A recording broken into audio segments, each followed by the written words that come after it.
네, 한 주간 정치권의 주요 흐름을 짚어보고 올바른 방향성을 제시하는 시간입니다. 정치대학 진행을 맡은 임윤선입니다.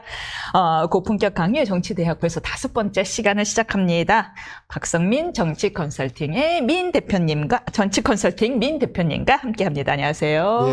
간단한 뉴스부터 먼저 가볼까요? 지난 한 달여 동안 그야말로 지지부진하게 진행이 되던 22대 국회 원구성이 드디어 마무리가 됐습니다. 결과적으로 11대 7인데요. 이 결과 어떻게 평가하십니까? 뭐 예상된 것 같아요. 그러니까 뭐 법사위를 원래 이제 국회의장하고 나눠 가졌잖아요. 네. 제1당이 가져가면 제2당은 법사위원장을 가져가고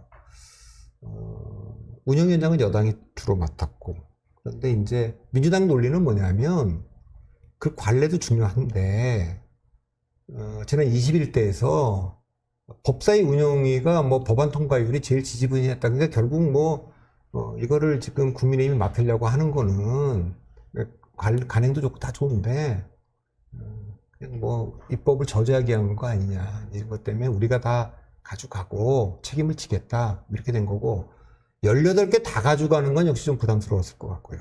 지난번에 네, 조금 그렇게 당해봐서. 했고, 국민의힘도 또 상임위원장 하고 싶은 분들이 있잖아요. 그분들은 뭐 이렇게라도 할래. 예, 그거 하자 그렇게 하니까 국회 부의장 하시려는 분도 있고, 그러니까 뭐 된 거고, 이게 이제 무너졌기 때문에 이 관행은 법으로 이게 국회법에다가 딱 못을 박든지 아니면 뭐 다시 좀 이렇게 관행을 세우든지, 어쨌든 그렇게 통과시킨 민주당이 이거에 대한 평가는 받게 돼 있는 거고요. 그렇게 됐습니다. 근데 뭐 이번에 며칠 만인지 모르겠는데 4년 전에 47일 만에 됐거든요. 이번에는 그 절반 정도에 그래도 원구성을 했어요. 네. 그건 다행이라고 봐야죠. 그거는 다행이라고 본다. 네, 박성민 대표와 함께하는 5번째 클래스 지금 본격적으로 시작해 보겠습니다. 첫 번째 토크 주제는요, 네, 예고해드린 대로 두둥 오대한 한동훈 대 나원윤 한동훈 배신정치 협공입니다. 국민의힘 당권 경쟁 갈수록 매우 치열해지고 있습니다. 배신의 정치라는 표현이 나올 정도로 지금 당심을 흔들고 있는데, 국민의힘 당권 레이스 어떻게 전개될지 박성민 대표와 함께 본격적으로 하나하나 분석해 보도록 하겠습니다. 어제 나경원 후보는 수도권 지역, 윤석열 후보는 경남 지역 당원들 표심을 공략했고, 한동훈 후보는 잠시 숨고르기를 하면서 재정비의 시간을 가졌습니다. 그리고 초반 레이스 양상은 딱 1대3으로 나눠지는 구도인데요. 한 후보가 매우 위협적이긴 한 모양이죠. 일단 어대한이라고 얘기를 늘 해왔는데, 네. 그 지난주 갤럽 조사를 보면 꼭 그렇지도 않아 보여요. 그러니까 갤럽 조사가 이제 첫 번째, 그러니까 갤럽 조사가 왜 의미가 있냐면, 그 당원들 80% 당신 반영하고 20%가 민심인데, 그 민심이라는 게 국민의힘 지지층과 무당층을 갖고 하잖아요. 네. 요 방식대로 전화 면접 조사로 갤럽이 했어요. 했더니 한동훈 위원장이 38, 원희룡, 나경원이 각각 15, 그 다음에 윤상현 의원이 4인가 그래요. 그래서 대략 합치면 72지 않습니까? 네. 72면 일단 지금 딱 그 1차적으로 들은 생각은 28%가 모른 뭉답이 있는 것 같은데, 그럼 만약 요 사람들만 응답을 했다 치면 요걸 이제 100으로 다시 계산을 할 거 아닙니까? 네. 그러니까 28% 정도를 다 늘려줘야 되기 때문에 대략 뭐 저는 뭐 수학이 약하니까 한동훈 위원장이 대체적으로 지금 한 50%는 점하고 있다, 이렇게 봐야 될 거예요. 28을 다시 38 이렇게 30, 34로 나누는 그러니까 어쨌든 요걸 100으로 해갖고 다시 네, 구성할 네. 거니까.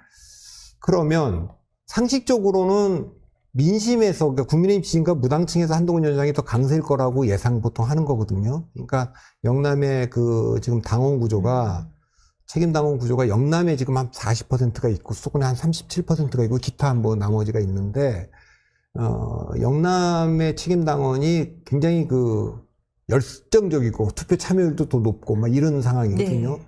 근데 거기서 어쨌든 윤심을 따르는 분들이 좀 더 있을 수가 있기 때문에, 물론 거기에 뭐 한동훈 위원장이 지난 선거 때 굉장히 열심히 했기 때문에 한동훈 지지자도 꽤 많다 이럴 수도 있는데, 대체적으로는 당심 쪽에서 민심보다는 더 나오긴 어려울 거다 이렇게 보는 거니까.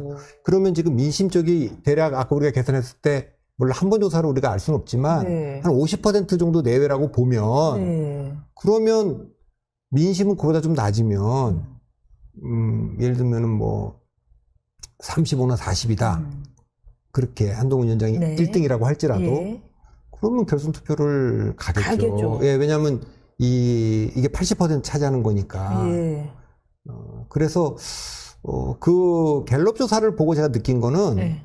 이건 결선 투표를 갈 가능성이 더 크겠다 어머. 느낌이 딱 들더라고요. 갈 그 가능성이 민심 조사를 보고는 느낌이 그랬습니다. 갈 가능성이 더 크다. 그렇다면은 나머지 세 분이 이거는 해볼만 하다. 누군가가 단일화가 되면 또 누가 모를 일이다라는 생각을 하실 수 있겠어요. 단일화는 뭐 이제 사전 단일화는 거의 안 할 거고, 그 결선 투표가 있으니까 띄워보고 자연스럽게 될 텐데, 지난주에도 말씀드렸지만 안철수, 유승민, 김재섭 이 세 분이 안 나와서 반윤표는 뭐 결과적으로는 한동훈 위원장으로 단일화된 몰표고. 격이고, 그러니까 친윤표는 뭐 지금 나뉘어져 있잖아요, 지금. 나뉘어져 있는데 뭐 친윤인 건지 어쨌든 비반윤인 건지 알 수 없는. 근데 이제 지금 구도가 뚜렷하죠. 그러니까 한동훈 위원장은 사실상 반윤을 표방한 거죠. 나머지 그러니까 뭐 배신 아니냐, 지금까지 키워준 윤 대통령에 대한 이렇게 얘기를 하니까 자기가 배신하지 않아야 될 거는 대한민국과 국민이다 이런 얘기를 했는데, 그건 뒤집어 말하면 대통령에 대한 배신은 할 수도 있다. 그 얘기는 대통령이 오히려 어떻게 보면 그 정권 교체를 지지했던 국민들을 좀 배신한 거 아니냐 이렇게 된 거니까 반윤이라고 봐야죠. 그다음에 재미네요. 잠깐만 그 표현 짚고 가면은, 안 그래도 원희룡 전 장관이 페이스북에 똑같은 해석을 올렸습니다. 한동훈 전 비대위원장의 이런 발언은 뒤집으면 결국 대통령도 배신할 수 있다는 이야기 아니냐라고 하자, 오늘 정치쇼에 나온 한동훈 위원장이 어떤 이야기를 했냐면, 아니 왜 자꾸 뒤집어서 이야기를 하셨습니까? 해석을 하십니까? 제 말을 그냥 액면 그대로 해석해 주세요 라는 항변을 하시더라고요. 여의도 사투리 이게 맥락을 가지고 해석하는 게 맥락을 가지고 보는 거예요. 그러니까 맥락이라는 게 뭐냐면 이분이 이렇게 나오잖아요. 대통령에 대한 질문이 딱 나오면 공적 관계와 사적 관계를 구분해서 설명을 해요. 근데 이걸 굳이 얘기를 하고, 신뢰를 내가 배신을 안 해야 될 대상은 대한민국과 국민, 그건 너무 당연한 말이지 누가 해도. 근데 그 얘기를 우리가 다 했어. 그게 뭐 이상해. 너무 당연히 정치인이 해야 될 말이지. 배신하지 않아야 될 건 국가와 국민이지. 그렇지만 그건 뒤집어 말하면, 자꾸 뒤집지 말라는데 뒤집지 말고 그러면 어쨌든 이 맥락이나 뉘앙스는 대통령과 약간 지난번에도 이게 대권 레이스 시작한 게 아니냐, 당권 레이스라기보다는 그런 느낌이 좀 있어서 지금 세 명이 다 똑같이 지금 공격하고 있는 게 그 포인트 아닙니까? 배신의 정치, 그렇죠? 그러니까 배신이라고 하는 건 딴 것보다도 대통령의 이제 이게 트라우마들이 다 있거든요. 그러니까 당 대표하고 대통령이 충돌을 하는 경우, 그래갖고 총선 진 거는 2016년에 새누리당에서 뭐 박근혜 대통령과 김무성 대표의 옥새 들고 나르샨지 하여튼 우리 봤잖아요. 또 대통령과 그때 진짜 반전은 안 들고 가셨대요.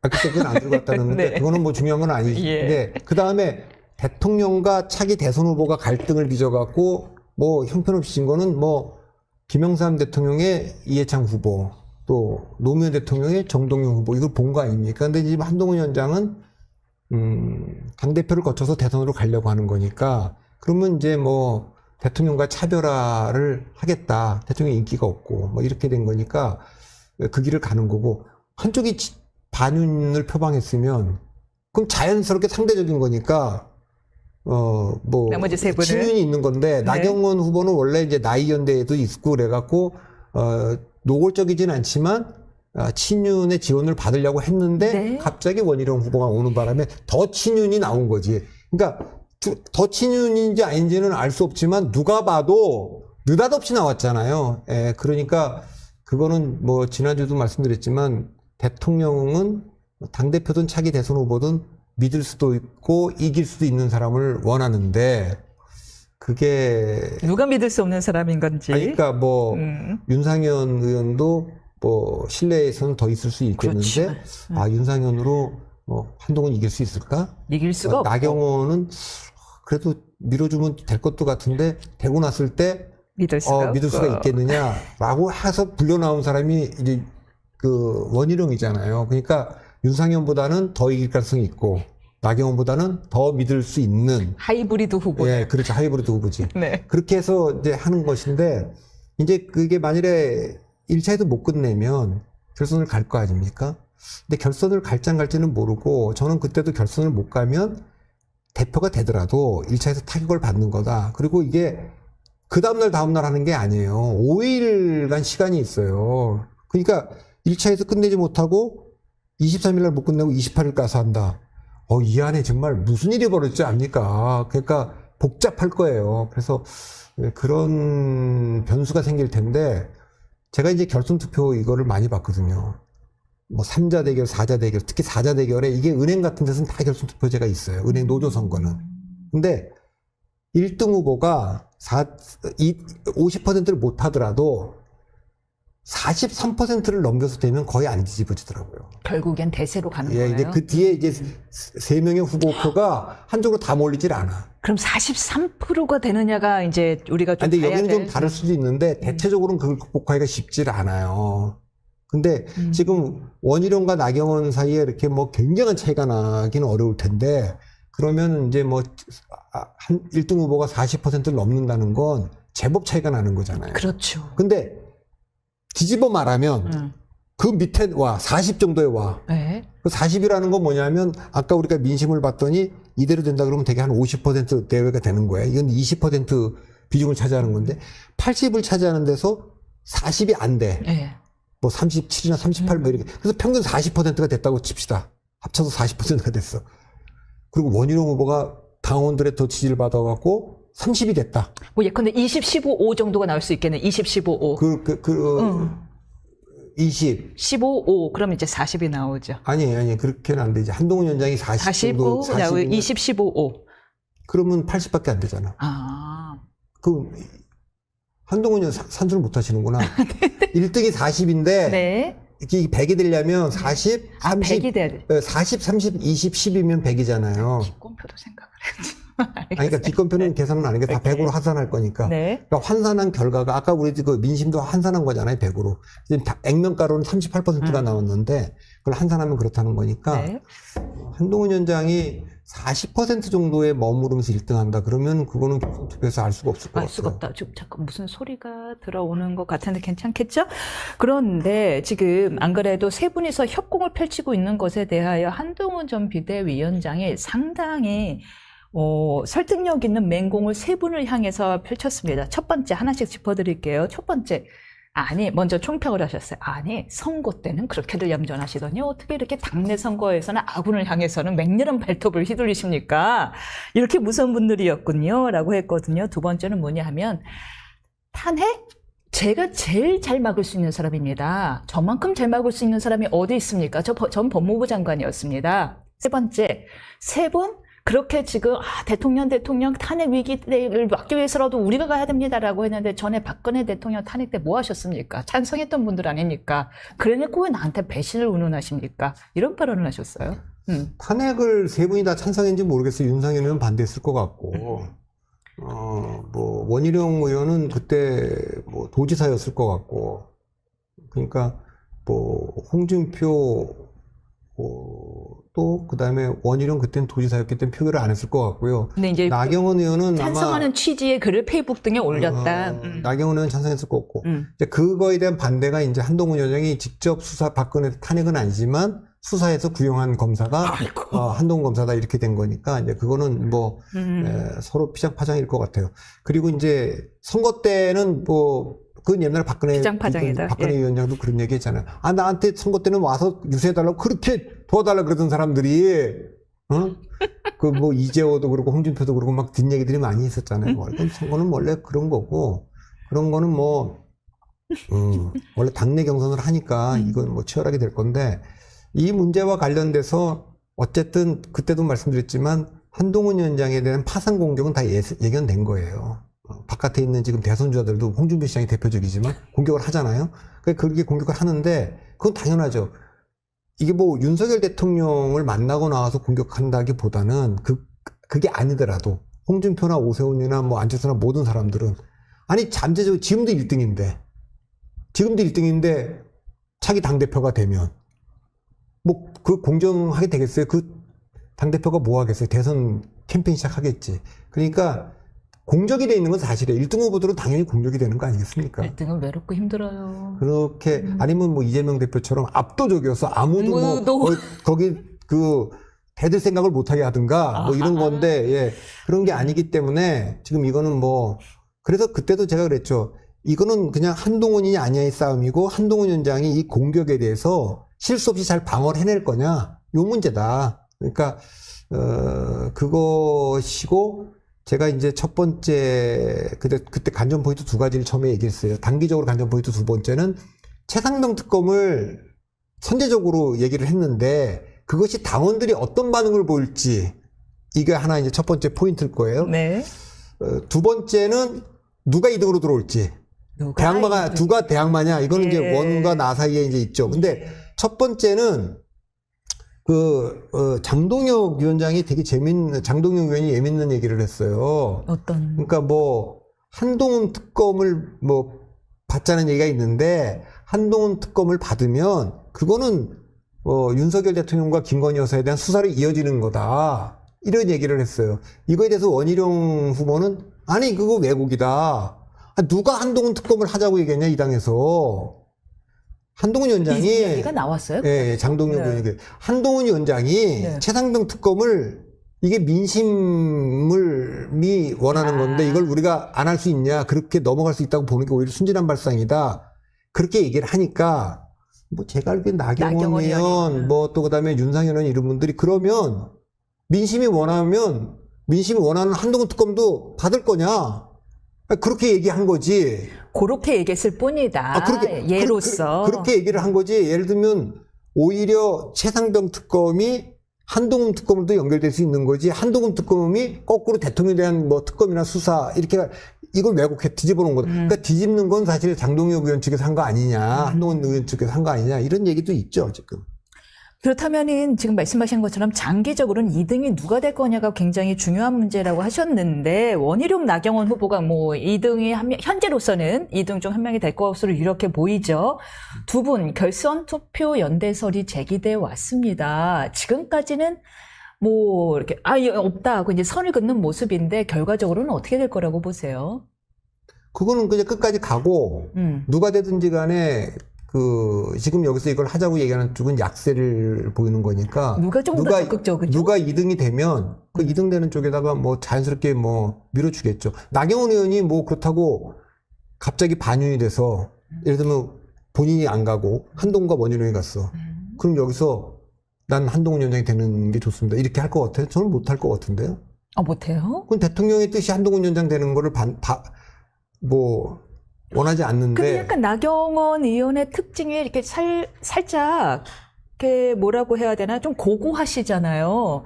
만약 주변 민심이 이제 다 한동으로 몰려져 있고 당심이 다 한동으로 가 있는 걸 확인하면은 한동훈 의원 편을 들 수도 있지 않을까요?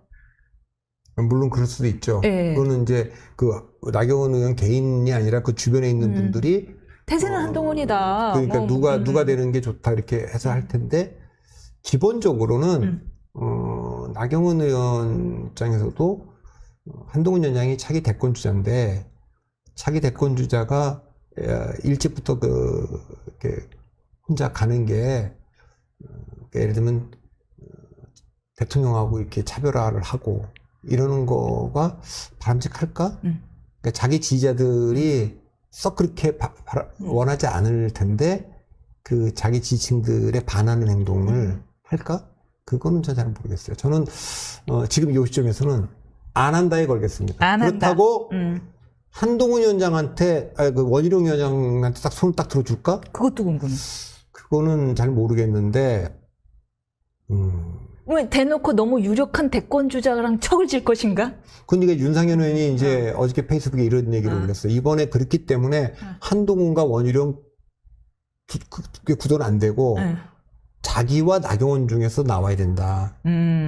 이제 그 얘기는 뭐냐면, 이미 이게 지금 윤석열 대통령과 한동훈 위원장이 대리전처럼 됐어요. 그러니까 미래 권력과 현재 권력의 싸움처럼 됐기 때문에 누가 돼도 후유증이 클 수밖에 없다. 이게 이제 첫 번째고, 한동훈 원희룡 두 분은 나경원 윤상현보다는 좀 더 대선 주자에 가깝기 때문에 당대표가 되면 이 두 분은 나경원 윤상현 이 두 분은 대선 안 나간다고 선언하고 하고 있는데 두 분은 아직까지 그걸 분명하게 얘기를 안 해요. 그러니까 누가 되더라도 당대표가 되면 이거를 대선 캠페인의 발판을 삼을 거니까 그러면 뭐 홍준표나 오세훈이나 만약에 이 사람들이 불공정하다니까 계속 얘기할 거 아니에요. 홍준표 시장이 이렇게.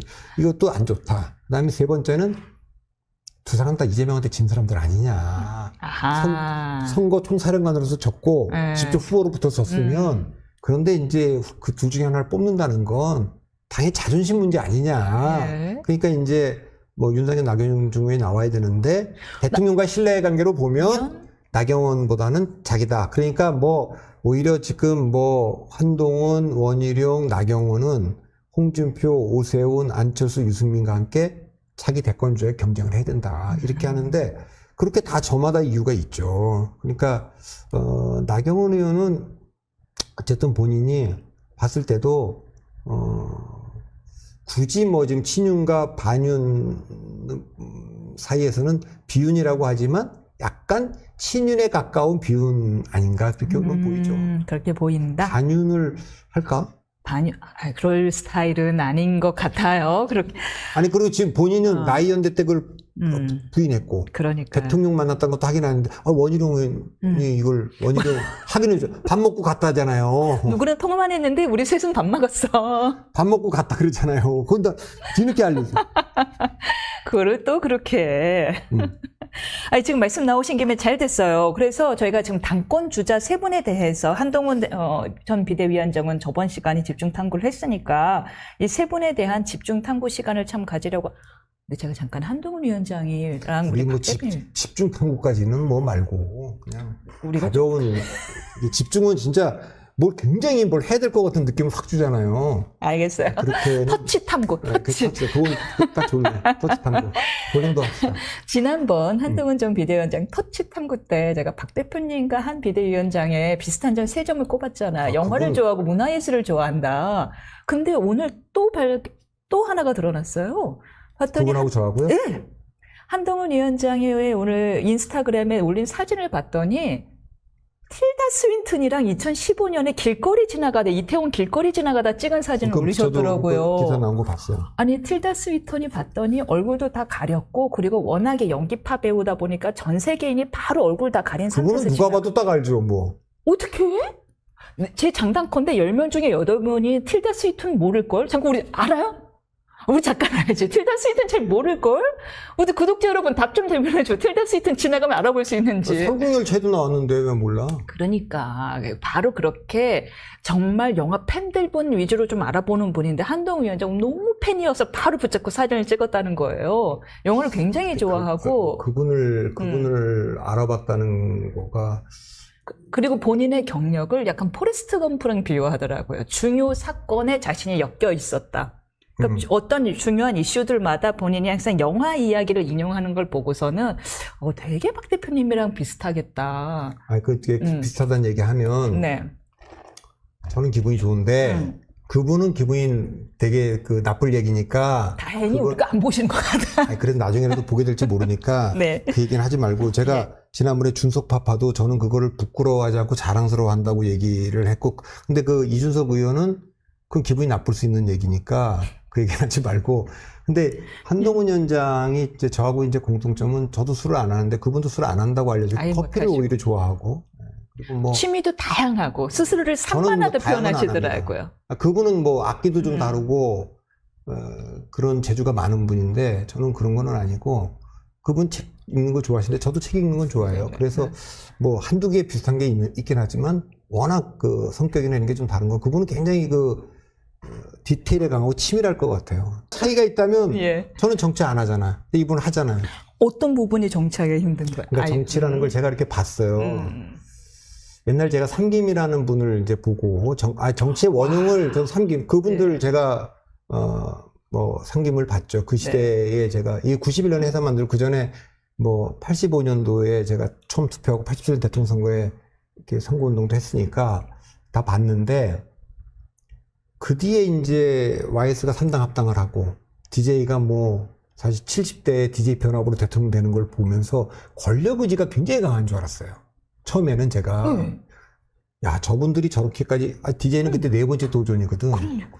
네 번째 도전인데 야 그 호남에 그 목포 상골 나와서 그때 뭐 20억 플러스 알파도 있고 막 이렇게 몰릴 텐데 야 저분이 포기하지 않고 끝까지 출마해 대통령 되는구나. 그게 처음에 권력 의지라고 생각했어요. 그러니까 마키아벨리가 말한 일종의 뭐 포르투나를 극복하는 비루투 같은 거 그런 느낌을 제가 가졌어요. 그러다가 어느 날 문득 그게 아니고 이 삼김은 그냥 그 자체가 너무 재밌었어. 정치가. 그러니까 정치가 너무 재밌었다는 건 뭐냐면 내가 대통령 선거 나 떨어졌는데 금방 또 있고 다시 뭐 당도 만들고 또 등산도 하고 기자들도 만들고 이게 너무 재밌는 거예요. 자기 집도 개방해가고 기자들이 다 오게 하고. 그러니까 그거 마치 그 에디슨이라는 분이 그런 얘기 했다는 거 아니에요. 천재는 뭐 1%의 영감과 뭐 99% 노력이라고 얘기한 거 있는데 그 얘기의 강조점은 1% 영감을 강조한 걸 거예요. 노력을 강조한 게 아니라 영감이 천재는 그 영감이 있다. 그걸로 완성된다. 그걸 얘기하는 건데 제가 하려는 얘기는 그건 아니고 그 사람이 말한 99% 노력이라는 말 그 노력 아닐 거예요. 지가 좋아했던 거지. 즐거움이었어요? 자기는 그거를 수천 번씩 그 해도 지겹지 않은 거지. 정말 그 실제 실한지 아닌지 모르지만 그 계란 알을 뭐 이렇게 콜럼버스? 부화시키려고 뭐 이거 뭐 부화시키려고 옛날 뭐 그런 거 교과서에 안 배웠어요? 닭이 뭐 이렇게 죄송해요. 하면은 안 배웠어요? 그거 안 배웠나들? 그 있잖아요. 그렇게 깔고 있으면 이제 그 품고 있으면은 부화가 되는데 사람이 해도 되는가 해봤다는 무슨 뭐 사실이냐니 뭐 그런 게 있잖아요. 그러니까 제가 딱 느낀 건 그렇지. 사람들은 자기가 노력해서 잘했다고 하지만 노력보다는 정말 재밌어서 잘한 거다. 어떤 사람에게는 그게 너무 그러니까 제가 골프를 못해도 재밌어서 계속 도전하는 것처럼요. 그 노력이라기보다는 그게 재밌는 거죠. 너무 재밌어요. 네, 그러니까 네. 삼김이란 분들은 정치가 너무 재밌는 거지. 근데 혼술하고 혼밥하는 분들은 이 정치가 괴로운 거죠. 집도 그러니까 사실은 이제 뭐 박근혜 대통령이라든가 뭐 안철수 의원, 유승민 의원, 한동훈 이런 분들은 기본적으로 정말 어려운 거죠. 그러니까 정치는 일단 그런 면에서 재미가 있고 즐기고 이게 이제 첫 번째고 두 번째는 내가 등산을 해도 뒤에 부하들과 기자들이 우르르 쫓아오고 이게 이렇게 재밌구나. 그 자체가 재밌는 거지. 난 내가 봤을 때는 그게 괴로운 사람들이 있고 나 혼자서 조용히 등산하면서 저 같은 사람 괴롭죠. 그러니까 사람들 많은 데 가는 거 자체가 괴롭고 나는 혼자 책 읽고 영화 보고 뭐 혼자 걷고 하는 걸 이게 좋은데 뭐 미술관 가고 이걸 좋아하는데 사람들 속에 섞여 있고 저 누굴 놔봐 그러면서 얘기하고 그런 거까는 아니죠. 오히려 어떻게 보면 윤석열 대통령이 그까일지도 모르죠. 술좀 이게 막 이럴 수 있는 그런 게 첫째고요. 두 번째는 제가 보니까 하나만 같아도 동지로 보는 사람들이 하는 게 정치예요. 9가지가 다른데 10가지 중에. 그러니까 예를 들면은 뭐 정치가와 군인과 기업인은 10가지 중에 9가지가 달라도 그 같은 거 하나. 예를 들면 그래서 제가 그 옛날에 2015년에 민주당이 문재인 대표 시절에 당이 위기에 처하니까 혁신위를 만들었어요. 김상곤 혁신위원장, 조국 부혁신위원장 이런데 그게 두 번째로 자꾸만 민주당의 그 새정치민주연합의 정체성을 문제 삼는 거예요. 나는 왜 문제 삼는지 알겠어. 그러니까 새정치민주연합의 정체성에 문제가 있다. 그러니까 좀 더 진보색을 강화하자 이런 얘기예요. 근데 그 얘기를 계속 하길래 제가 글로 썼어. 아니 자꾸만 새정치민주연합의 정체성을 묻는데 새정치민주연합의 정체성은 뭐냐? 새정치를 상징하는 안철수와 민주를 상징하는 민주당이 연합을 한 거다. 반새누리당 연합. 이게 정체성이다. 그럼 DJP 연합은 뭐냐? 반 한나라당 반 이해창 연합이지. 그래서 제가 연합 그 자체가 정체성이다. 2차 세계대전 때 그럼 독일과 일본에 맞서서 미국과 공산주의과 소련 손잡은 걸 그걸 연합군이라고 부르지 뭐라 그러냐 그러면. 그러니까 그럼 일본에 맞서서 국민당과 공산당이 국공합작한 걸 그걸 뭐라고 부를 거냐. 연합 그 자체의 의미가 있다. 연합이라는 건 성격이 다르니까 연합을 하는 거지. 안 그러면 통합을 해야지. 통합을 했겠죠. 자, 그러니까 예. 저는 3당 합당이든 또 혹은 TJP 연합이든 혹은 또 미국과 소련의 연합이든 너무 재밌다. 삼성과 구글 적인데 삼성이 구글의 안드로이드 동맹을 안 했으면 옴니 하나 만들고 있겠지 지금까지. 갤럭시는 애플에 대항한 반애플 전선이잖아요. 그러니까 그런 면에서 보면 사실은 이제 반대로 하나만 달라도 적으로 보는 사람들은 정치하면 안 돼요. 근데 그 하나만 달라도 적으로 보는 사람들이 누구냐? 사실 요즘 너무 늘어나는 것 같아. 법조인들도 그렇고. 인정. 그다음에 사실 유승민 의원도 약간 경제학자였으면 좋았을 것 같고. 약간 선비과시죠. 약간 시민운동가는 종교 이런 건 그렇지만 정치는요. 공통점을 찾아갖고 우리가 의기투합했다. 완전히 우리는 하나가 됐다. 그게 옛날 삼김들은 그걸 그냥 노태우랑도 손딱 우리는 완전히 구국의 결단을 했다. 이렇게 얘기해요. DJ표는 이렇게 하는데 한동훈 위원장은 제가 보기에는 그런 면에서 극도로 이게 은둔 혼자 있는. 그죠? 우리가 박근혜 대통령 때도 그런 걸 보고 유승민 의원한테 좀 그런 거지. 근데 제가 그런 얘기했어요. 유승민 의원한테도 제가 직접 그 얘기도 했어.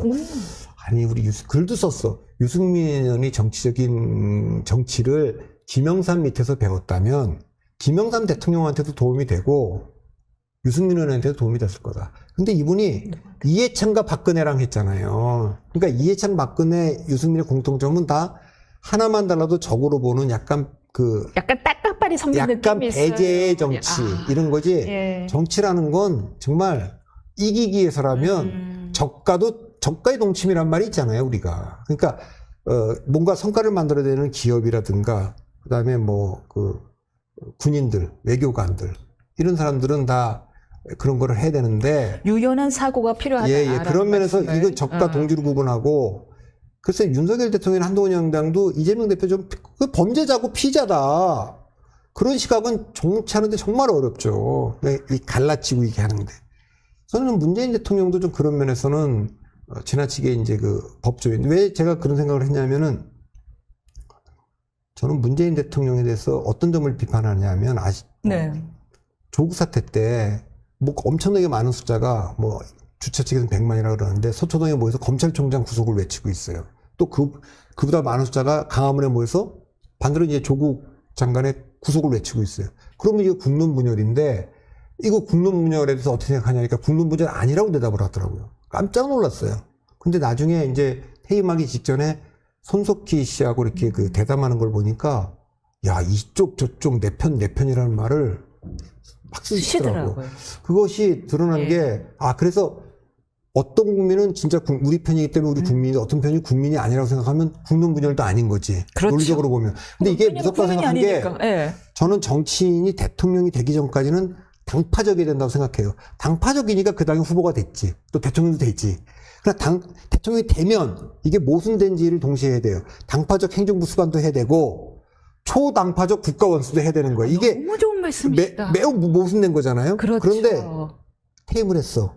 퇴임을 하면 초당파적 국가 원로를 해야 되는 거예요. 자, 그러면 여전히 내가 이제 양산에 있는데 그래도 그때 정치인들이 와서 선거에 좀 도움받겠다고 찾아오면 만나주고 사진도 찍어주고 덕담도 하고 전 이거 다 될 수 있다고 봐요. 그러나 파란 전파를 읽고 선거운동에 나서서 현 대통령을 비판하는 거는 저는 조금 이건 시각의 차이가 있을 수 있어요. 근데 제 입장에서 보면 그거는 아닌 거 아니냐 이런 생각을 하는데 그렇다면 요거는 어떻게 생각하세요? 왜 말씀하신 우리가 대로. 문재인 대통령 얘기할 건 아니니까 그러니까 빨리 다시 돌아갑시다. 윤석열 대통령 얘기로 잠깐 돌아올게요. 이야기가 나온 김에 대통령은 당파적 성격과 초당파적 성격을 같이 갖고 있어야 된다라는 이야기를 주셨는데 그 김진태 전 국회의장의 회고록 김진표? 김진표 전 국회의장의 회고록의 표현에 따르면은 이태원 사건 이 좌파들의 소행이다라는 표현을 했다라고 합니다. 이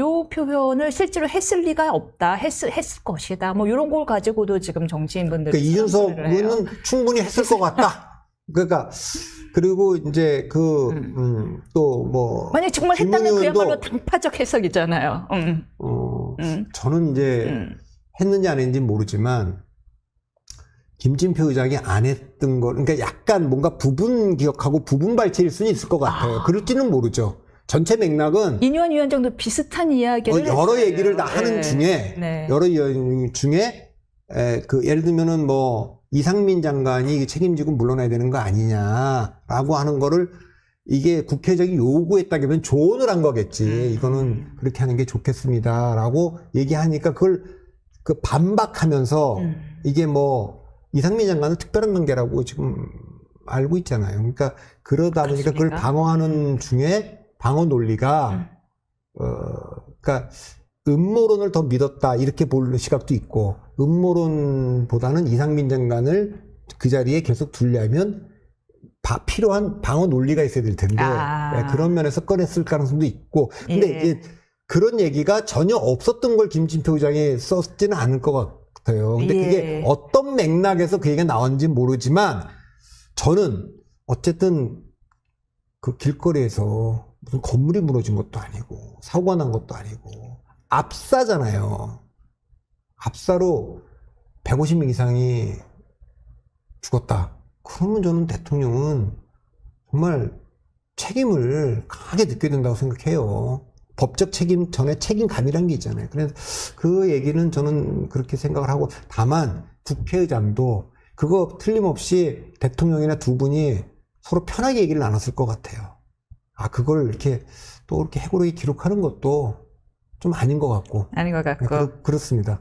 예, 다시 한번 저희가 사실은 이 당권 주자에 대한 터치 탐구 이야기를 하다가 이렇게 이래갖고 이제 우리가 근데 이제 한동훈 위원장이 이제 저랑 비슷하다는 얘기 하다니까 저는 정치를 안 하잖아요. 그래서 아마 이럴 거예요.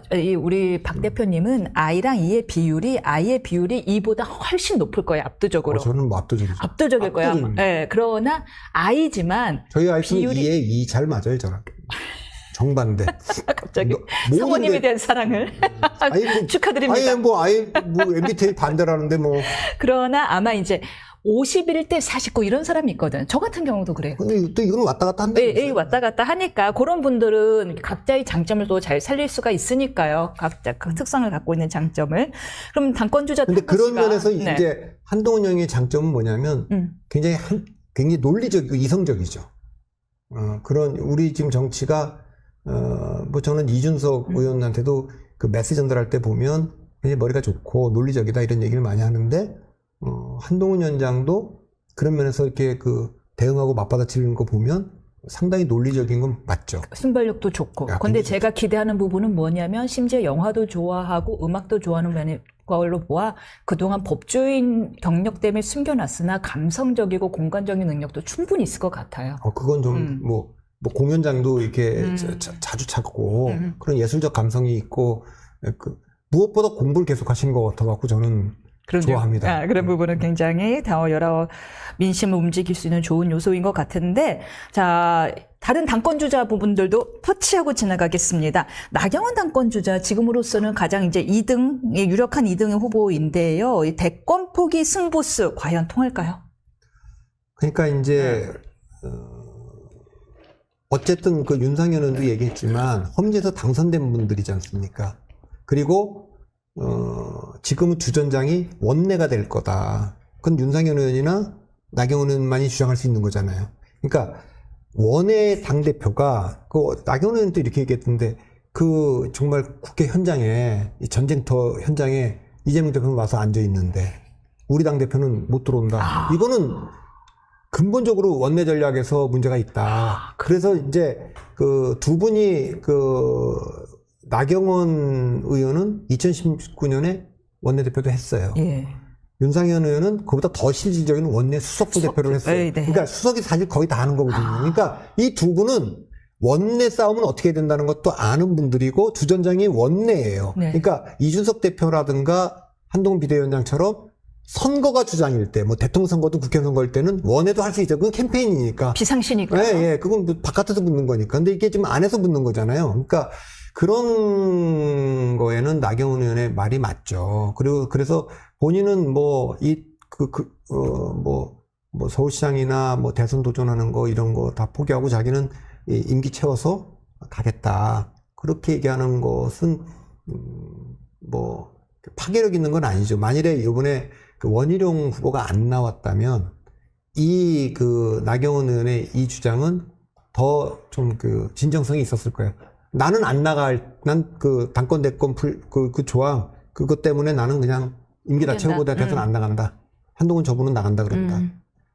그걸 분명히 지금 얘기 안 하고 있다. 네. 1대1 구도에서는 선명했을 텐데 이게 뭐 3자 구도, 4자 구도가 되니까 특히 뭐 원희룡 의원이 나오면서 이게 그 장관이 나오면서 흐트러진 측면은 좀 있죠. 좀 희석된 부분은 그런데 있어요. 이제 나경원 의원은요, 제가 전당대회 때마다 정말 일찍이 전당대회에 뛰어들어와서 지금은 뭐 민심 반영이 아니라 당심을 더 물어야 된다고 얘기하는데 이분이 민심 때문에 항상 최고위원 됐던 분이에요.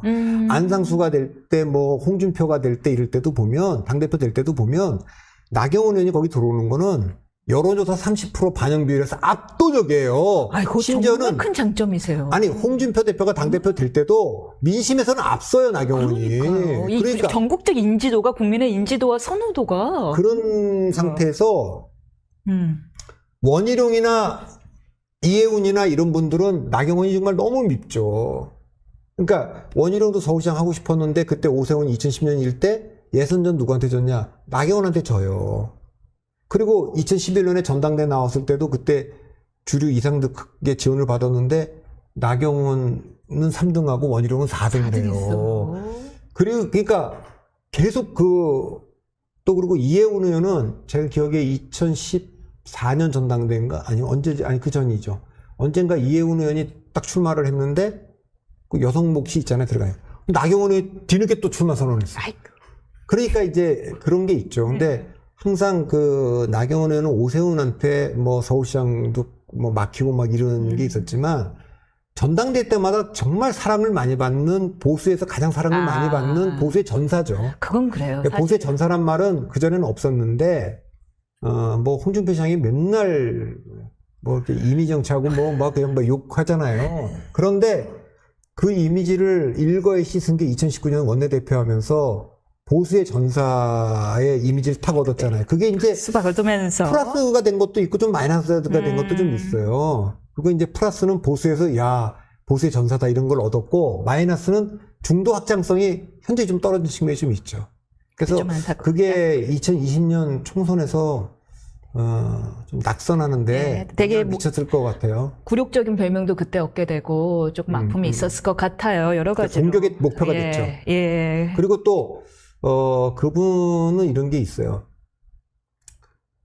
다 가졌잖아요. 연예인급이잖아요. 아름다우시죠? 나경원 의원 뭐 대학 때부터의 그 사진과 그 스토리가 거의 연예인 스토리잖아요.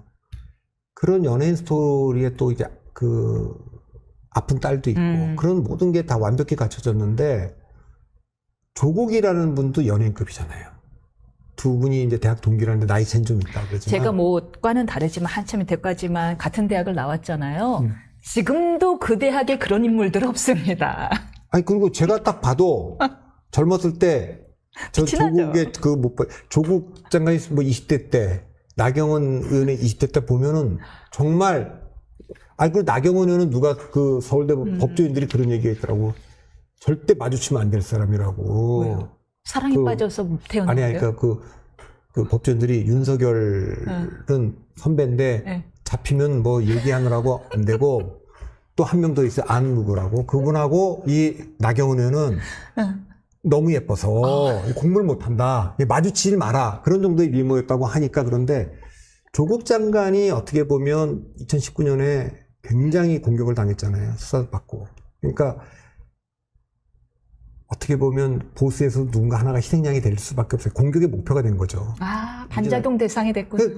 근데 등가로, 조국과 등가로 거기다 올려놓고 공격을 가할 사람은 나경원이 딱이죠. 나경원 의원이었다라고 그러니까 보시는 그런 면에서 보면 굉장히 공격을 당했고, 이분이 2011년에 서울시장 보궐선거 나갈 때 사실 뭐 나가려는 분들이 별로 없었어요. 약간 희생하시는 마음으로 나가시는 걸로 본인은 알고 그렇게 있어요. 얘기하는 거고, 뭐 예. 그런데 이제 본인이 그것 때문에 결국 2012년에 그 선거 졌는데 지른 과정에도 그때 뭐 낙검수로부터 엄청난 공격을 당해서 피부과 뭐 공격도 당하고. 그러니까 이분의 지난 10여 년의 역사를 보면 이게 꽃길을 걸은 분은 아니에요. 그러니까 보수의 전사라는 말이 딱 맞고, 보수가 좀 애틋하게 생각하는 게 있지.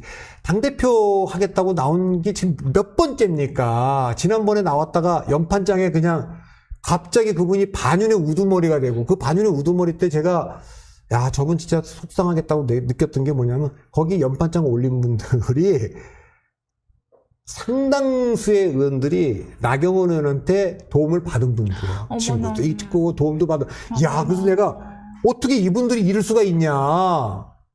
피껏 소시였겠다. 정말. 그랬는데 예. 그때 그렇게 했던 분들이 또 이번엔 또 등 돌려갖고 저기 또 뭐 딴 데가 있더라고요. 야. 정치는 하나만 비슷해도 한 팀이 될 수 있다면서요. 야, 그런데 어쨌든 나경원 의원이 그런 면에서 보수가 언젠가 저분은 당대표 한 번은 꼭 시켜줘야지 하는 게 있는 분이에요. 약간 아픈 손가락 같은. 그래서 지난번에 네. 그걸 바로잡기 위해서 내가 원래는 나경원이 지난번에 했었어야 했는데 못해서, 내 원주인이 당대표인데 나와야겠다 했더니 갑자기 한동훈 나오지, 원희룡 나오지, 또 속상할 것 같아요. 또 속상한데, 네. 그렇다면은 만약에 만약에 정말 그냥 만약입니다. 결선 때 원희룡 의원이랑 둘 중에 한 명이 결국은 단일화해야 된다라고 한다면 두 분 다 약간 서로에게 지기 싫은 요소들이 하나 있겠어요. 한 분은 내가 또 나 의원한테 질 수는 없다. 일테고 또 한 분은 야, 내가 원혜한테 내가 단일화 해줄 수는 없어. 그거는 없을 것 같아요. 그러니까 예를 들면은 그 결선 투표 1차 투표 가기 전에 네. 사전 단일화는 잘 안 할 것 같아요. 그러니까 윤상현 의원은 모르겠지만, 그러니까 이거는 결과를 위한 연대는 없고 결과에 의한 연대가 있을 것 같아요. 결과 의한 네, 연대다. 그러니까 어차피 네. 한동훈 위원장이, 그러니까 결선 투표를 간다면 지금 한동훈 위원장은 갈 것 같잖아요. 네. 예를 들어서 모르죠. 한동훈 위원장이 아예 떨어지고 두 분이 갈 수도 있고, 아니면 정말 윤상현 의원 말대로 네. 두 사람 다 안 되겠다. 이게 너무 지금 이거 윤석열과 한동훈 싸움이 돼서 이건 걷잡을 수가 없으니까 그냥 윤상현 나경원을 올리자. 이럴지도 모르죠. 모르지만 예. 가능성이 다 존재하니까요. 그건 다 있죠. 그렇게 올라간다면 저는 뭐 나경원하고 한동훈이 간다면 원희룡 장관은 나경원에 대한 지지를 분명하게 얘기할 것 같아요. 그럴 것 같아요. 그동안 한 거, 또 윤상현도 그럴 것 같고. 반대로 원희룡이 올라갔다. 예. 재밌다. 그러면 나경원 의원은 그렇게 한동훈 쪽에 적극적일까? 힘을 실어주지는 않을 것 같아요. 그러니까 네. 반윤할 것 같지는 않아요. 오케이. 근데 여기다가 뭐 전적으로 이렇게 힘을 실어줄 것 그렇지는 같아요. 않을 원희룡이 나경원한테 힘 실어줄 것으로 예상되는 것 정도의 강도로 실어줄 것 같지는 않아요. 않다. 윤석열 의원 이야기 잠깐 해볼까 하는데요. 지금 지지율이 조금 낮긴 한데요.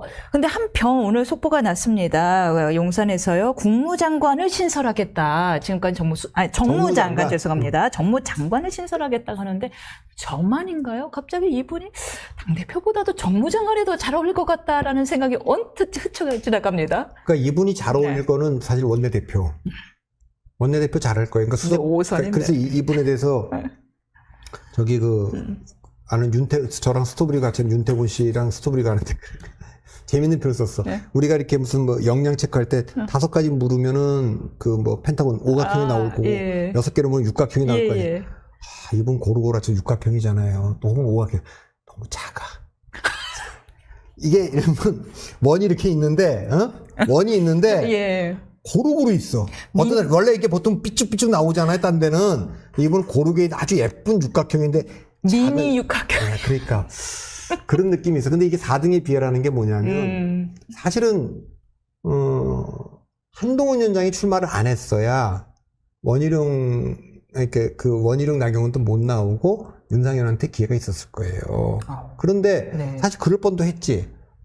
왜냐면 한동훈은 패배 책임자가 나올 생각이 없었을 그렇죠. 거 아니에요. 예. 그때 김경률 위원이나 이런 분도 지금 출마는 0%에 수렴하고 있다. 뭐 이렇게 됐는데 예. 갑자기 이철규 원내대표설이 나오고 또 조정훈 백서위원장이 그 책임을 좀 묻겠다. 이러니까 이조 심판론이 이재명과 조국이 아니라 이철규와 조정훈이다. 이런 얘기가 돌 정도가 됐잖아요. 거기다 이제 홍준표 시장께서 네. 또 공격을 하고 예. 다 이러니까 빌미가 돼서 한동훈도 참전하게 되고 한동훈이 나오는 순간 윤상현으로 이길 수 있을까? 이 판단을 했을 것 같고 그러니까 뭐 그 틈에 이제 뭐 대학 말하는 게 뭐 안철수 이런 분들이 있지만 잘 안 될 거고 나경원 의원이 이때가 기회다. 한동훈이 나왔기 때문에 나는 이제 친윤과 비운표를 가지고 하겠다 이렇게 된 건데 아이고. 거기에 원희룡 의원까지 나왔어요. 그건 이제 그러니까 불가였죠. 원희룡 네. 전 장관은 그 얼마 전에 뭐 인천 뭐 시당 모임에서 자기는 안 나가고 윤상현 의원 돕겠다. 그렇다면서요. 이렇게 한동훈은 아닌 것 같고 네. 한동훈 위원장은 그전에 식사를 해서 두 분이 뭐 깊은 얘기를 좀 나눈 줄 알았더니 지금 전원 그 원희룡 장관이 얘기하는 거 보면 그때만 해도 한동훈 위원장 난 출마 안 할 거다. 그래서 나도 안 난다. 둘 다 안 한다는 그 얘기를 했다는 거 아니에요. 그 부분 오늘 뉴스쇼 나와서 한동훈 위원장이 말씀하셨는데요. 그런 얘기를 한 적이 없대요. 출마 얘기 자체를 한 적이 없고 그분과 그렇게 깊은 대화를 나눌 사이도 아니었고 고생했다. 선거 도와줘서 개항을 선거 도와줘서 내가 밥 한번 사겠다 해서 그냥 밥 먹고 가벼운 이야기만 하고 왔을 뿐인데 왜 그분이 그런 얘기를 하시는지 모르겠어요. 밥을 먹었는데 그런 얘기를 안 했다고? 안 했다는 거예요, 전혀. 그냥 고맙다. 저 선거 도와줬다. 좀 쉬게요. 좀 푹 쉬어라. 이런 이야기만 했다. 근데 두 분이 만났는데 예. 전당대회 이야기, 당대표 이야기는 한 적이 없다. 그때는 심지어 4월 아니었느냐. 그땐 당대표 전당대회 생각도 못할 때였다.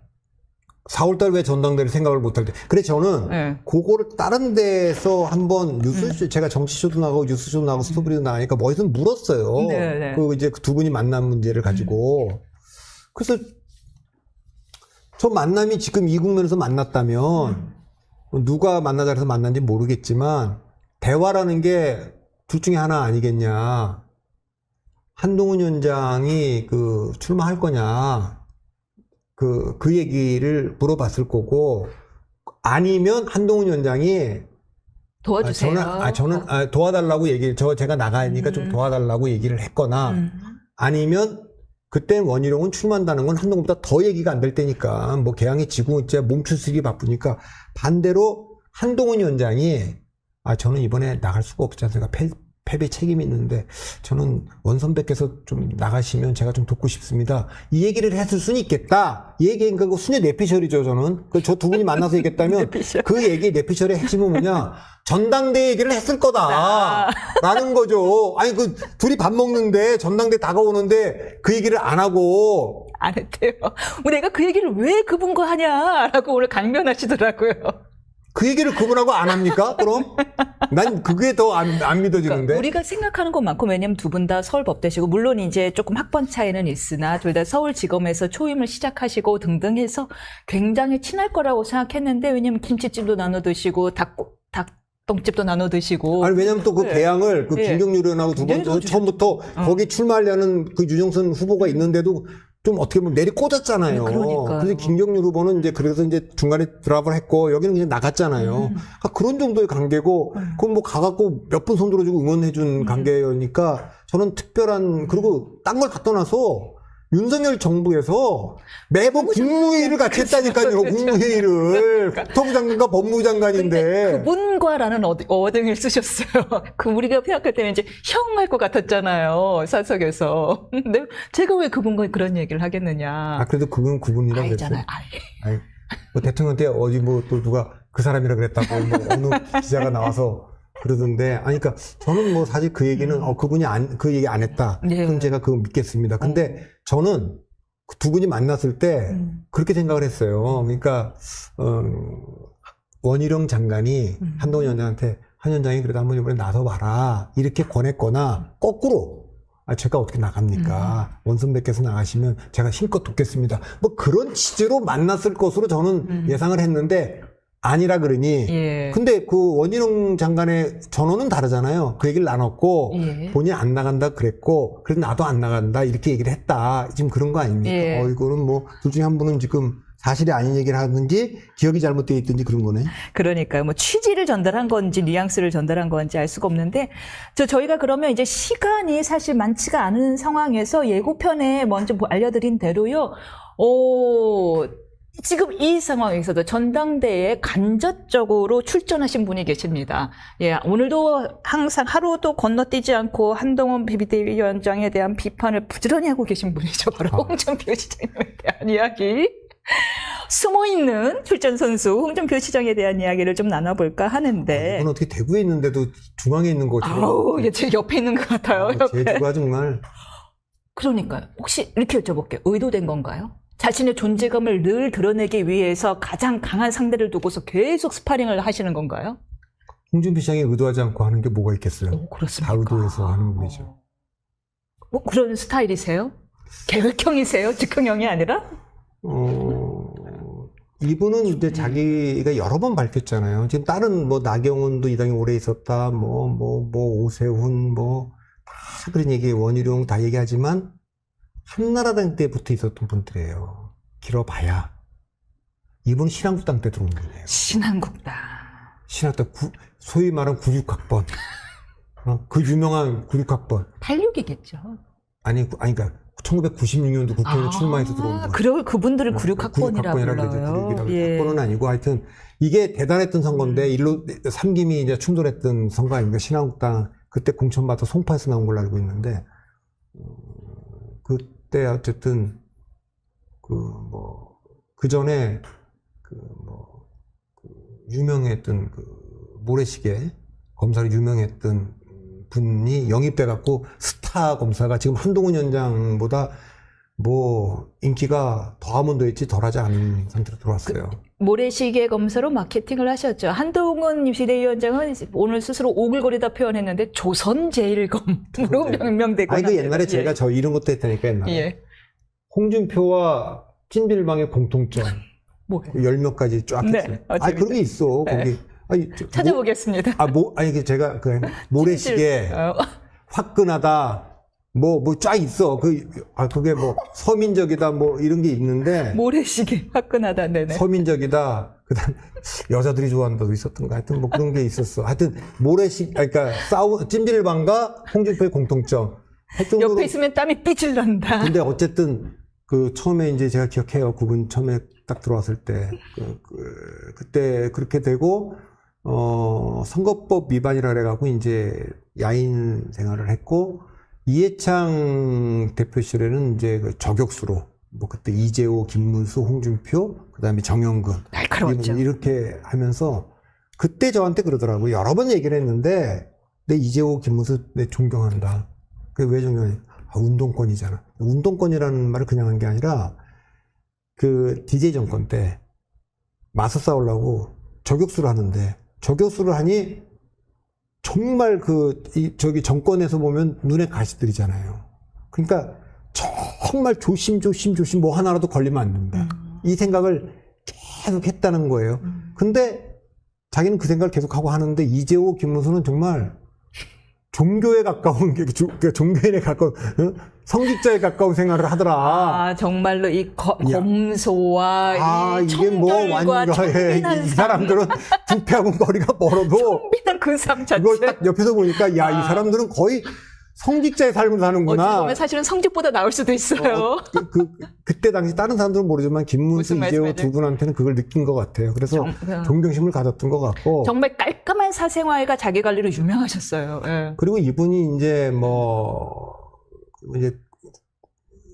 공천심사위원도 이제 2004년도에 하고, 들어와서 이제 박근혜 대통령하고 그렇게 관계가 안 좋았는데, 박근혜 대표가 혁신연장을 딱 앉혀요. 그게 그 유명한 집권까지 됐던 혁신안을 만든 게 홍준표 혁신안이에요. 그러니까 대통령 나가는 사람을 당신과 미심 50대 50으로 하고, 더 중요한 건 지금 문제가 당권 대권을 1년 6개월 전에 분리한다.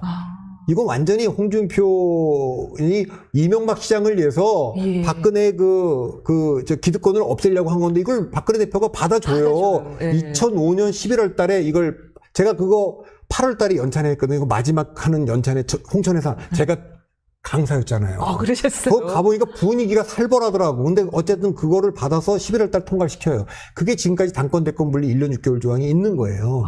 그런 것도 했고, 이분이 그리고 이제 서울시장도 처음에 이제 2006년도 서울시장 나가는데 맹영규 친박에서 지원하는 맹영규. 근데 뒤따라서 이제 나갔는데 결국 뭐 해바뀌어서 강금실 바람이 부니까 오세훈이 불려 나오면서, 근데 오세훈은 사실 그때 출마할 자격이 없었어요. 왜요? 당비를 안 냈어. 그 당원 당규에 네. 당비 안 낸 사람 후보 자격이 아예 없어요. 그래서 사퇴할 생각도 있었어. 그러니까 당연히 사퇴하는 게 맞아. 네. 당비를 안 낸 사람이 어떻게. 예. 그랬는데 또 맹영규, 홍준표가 선배들이라고 또 그때만 해도 그런 낭만이 있어요. 그냥 같이 합시다. 이래갖고 끼워줘갖고 홍준표가 후보가, 그냥 물고 늘어졌으면 예. 후보 자격 아마 오세훈 후보도 출마를 고집을 못했을 거예요. 당비를 그때까지 안 냈기 때문에. 그러니까 그분도 나갈 생각이 있었던 건 아닌데 불려 나왔어요, 오세훈 후보도. 참, 홍 대표, 홍 시장님이 여러모로 좀 화끈한 데가 있어요. 그리고 아싸라되고 그때도 뭐 그리고 이해찬 총리 불러놓고 그냥 한판 하잖아요, 둘이. 그 설전 지금도 아마 그 아카이브 찾아보면 있을 거예요. 홍준표하고 이해찬의 그 설전은 아주 굉장하죠. 그런 설전도 했는데 어쨌든 그 서울시장 잘 안 됐고, 그리고 대선 후보로 2007년 경선에 뛰어들어요. 그래갖고 이명박, 박근혜, 홍준표, 원희룡 이렇게 경선하거든요. 근데 그때 무슨 대운항가 뭐 MB 공약이 있는데 이걸 막 비판하더라고.